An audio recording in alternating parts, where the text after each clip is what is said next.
ليه الراجل ده هو محمد صلاح بتاعنا بس في مجال الاعلانات. انا سامح ودي حلقه جديده من سلسله يوم التلات. ببساطه شديده الناس نوعين، ناس بتنجح هنا في مصر وناس بتنجح بره، لكن القليل اللي قدر ينجح في مصر يوصل النجاح ده للعالم كله. من اهمهم والبايونير في الحوار ده هو المخرج علي علي.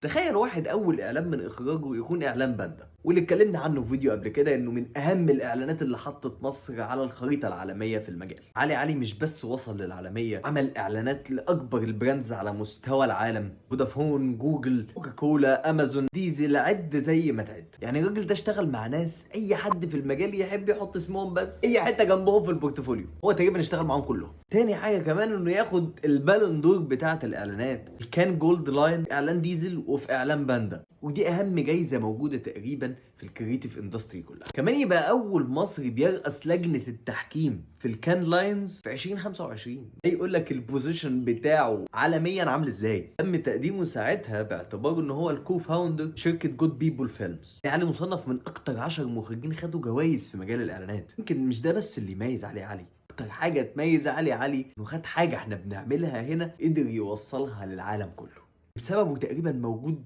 عدد كبير جدا من الكرييتيفز اللي شغالين دلوقتي. فبس يا سيدي، لو عندك حد تاني في الكرييتيف اندستري حابب ان احنا نتكلم عنه، سيبه لنا تحت في الكومنت واعمل ريبوست والكلام اللذيذ والحلو اللي انت